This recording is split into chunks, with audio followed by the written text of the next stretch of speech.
Olá, sexto ano.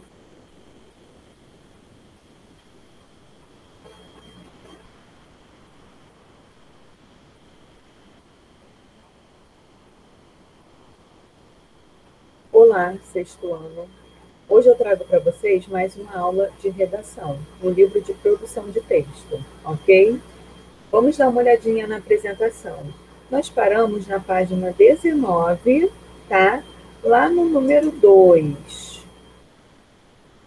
Após o texto da página 17, né? Aquele lá do pastor e os lobos, é apresentada a fonte, né? De onde foi tirado esse texto, de onde foi tirada essa fábula. Então vamos lá. Onde essa fábula foi publicada? Deixa eu diminuir aqui um pouquinho o meu zoom.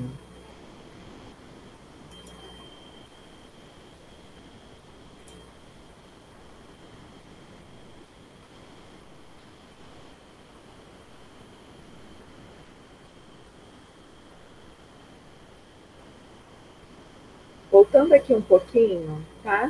Eu tenho a fábula e eu tenho essa bibliografia, então consigo ver onde essa fábula foi publicada, tá? Ela foi publicada no livro do Esopo, O Pastor e os Lobos, recontado por Felipe Torre, tá?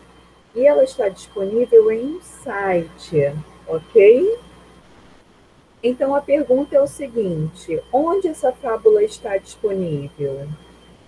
Está disponível em um site, tá? Na internet, num blog. O que a palavra recontado indica? Indica que existe um texto original que foi criado pelo Esopo, aquele famoso fabulista, né? O primeiro fabulista conhecido, e contada com outras palavras pelo Felipe Torre, ok? Vamos seguir.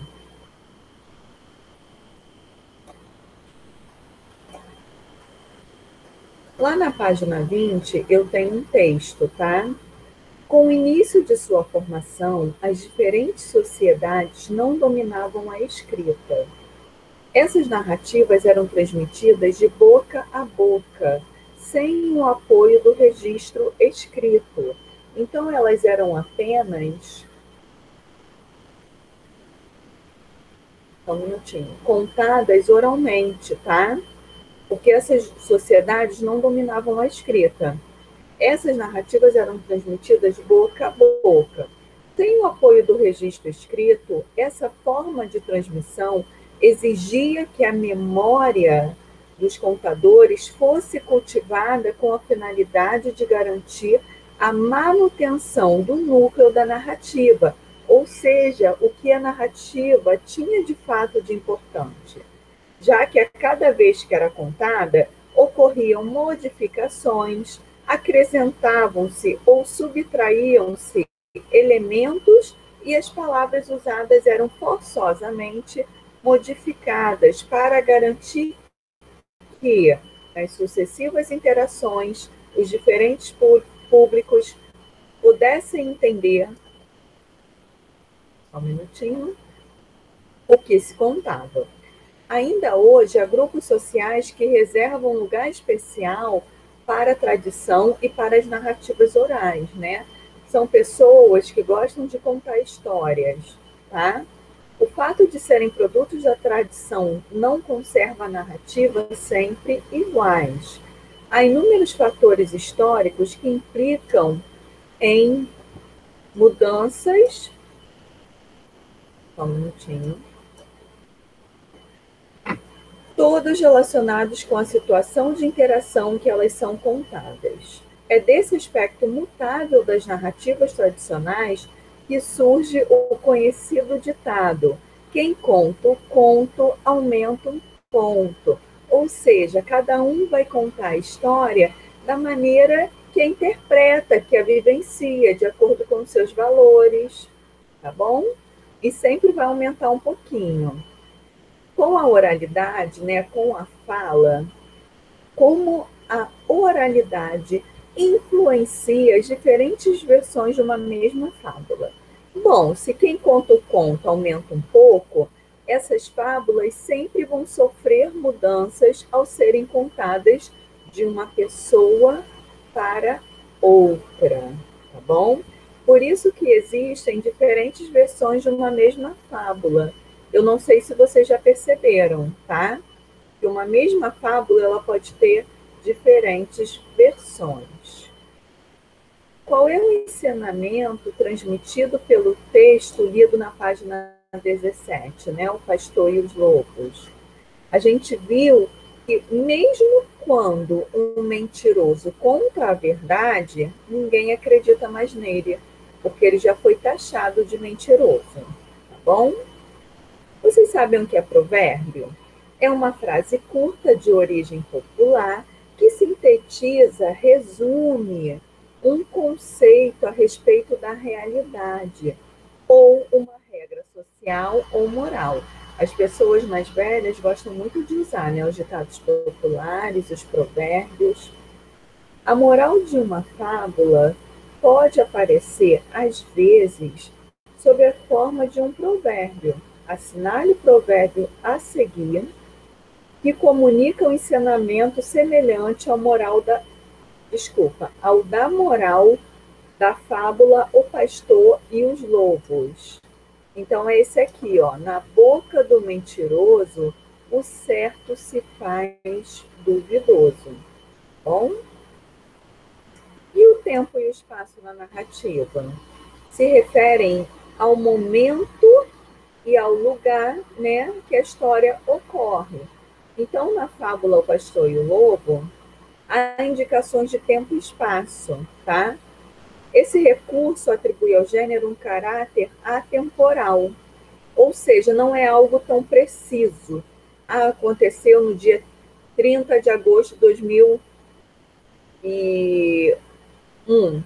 Não, não tem uma data específica, tá? Por isso esse caráter temporal. A gente não fala a fábula é só dessa época, não. A fábula vai dialogar, vai passar uma mensagem em todo e qualquer tempo, tá?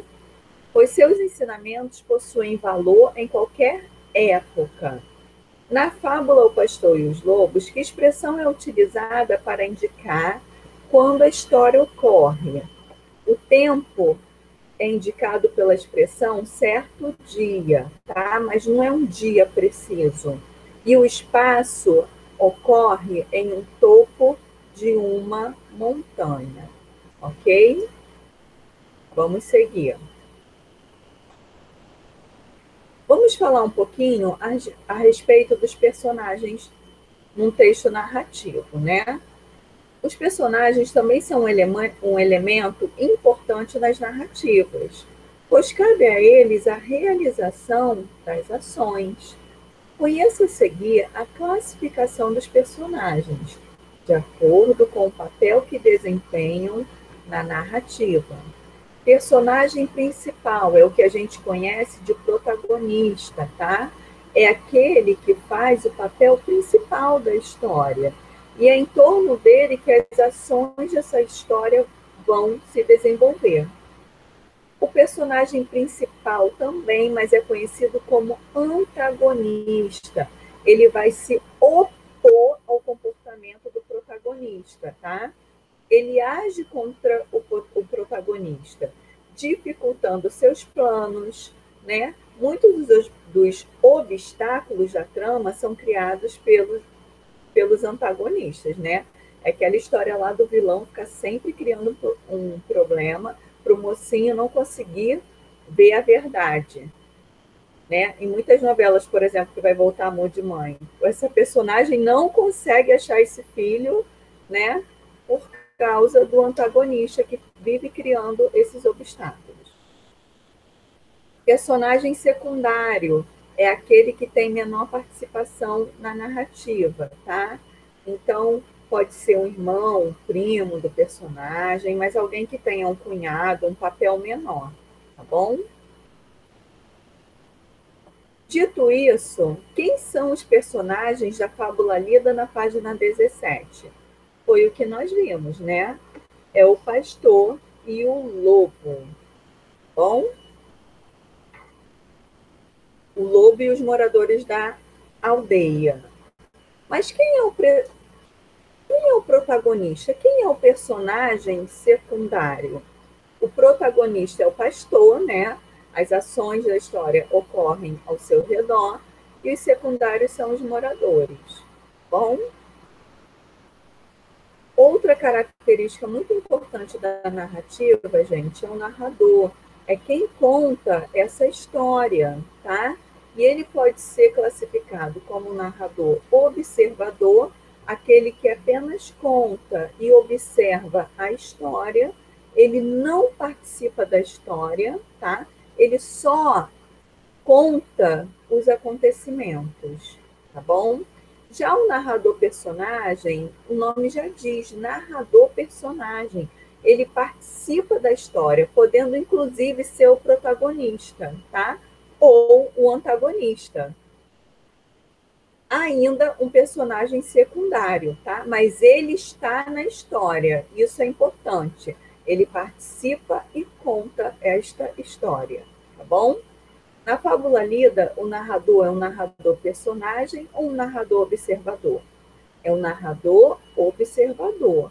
Por quê, gente? Como a gente chega a essa conclusão? O fato do narrador ele não participar da história, ele apenas conta uma história que aconteceu com um pastor, tá? Com um personagem, tá bom? Então vamos seguir.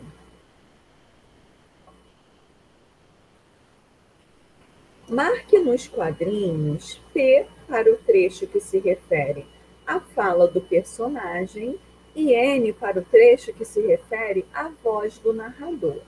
Então eu tenho: certo dia, após levar seus numerosos carneiros rumo à montanha, lá do alto começou a berrar. Certo dia, após levar seus numerosos carneiros rumo à montanha, lá do alto começou a berrar. Isso aí é o narrador contando a história. Quando eu tenho travessão, já é uma fala direta do personagem, tá? Então eu tenho: socorro, socorro, os lobos estão nos atacando. Então aí é a voz do personagem, ok? Então ficou o Nzinho e o P.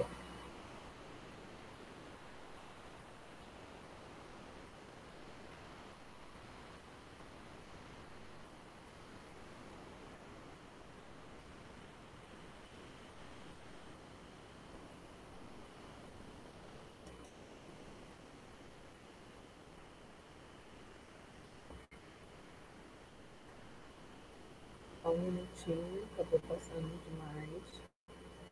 Agora nós vamos conhecer outra fábula, tá? A Assembleia dos Ratos. Então vamos lá.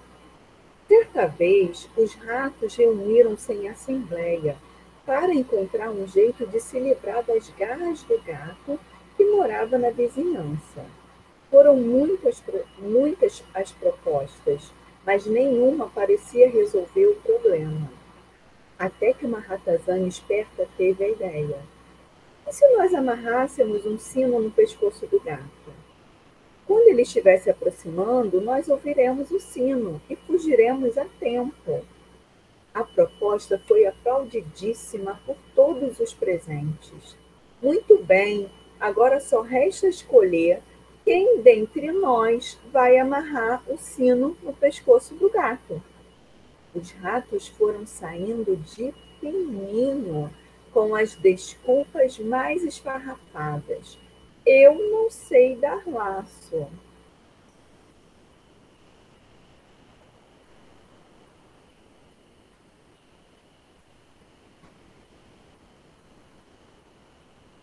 Eu sou canhoto. Eu não enxergo muito bem. Até que não sobrou nenhum na sala. Moral, olha o ensinamento que essa fábula vai passar. Falar é fácil, fazer é que são elas, né? Então, fazer que é difícil, tá? Todo mundo deu a ideia, ficou feliz, né? Mas na hora de correr o perigo, ó, saiu todo mundo de fininho. Na fábula O Pastor e os Lobos, os personagens principais são pessoas, diferente da fábula, dessa fábula aí, tá? Assembleia dos Ratos, que são apenas animais, tá? Animais personificados. O que isso quer dizer? Que são animais que o escritor pegou as características humanas e atribuiu a esses animais. Então, ele personificou esses animais. São características humanas atribuídas aos animais, tá? Qual é a principal característica dos ratos, hein? E a principal característica do gato nessa fábula Assembleia dos Ratos? É o que nós vamos ver na próxima aula, tá bom? Então, eu vou deixar aí como sugestão de atividade a página 22, ok?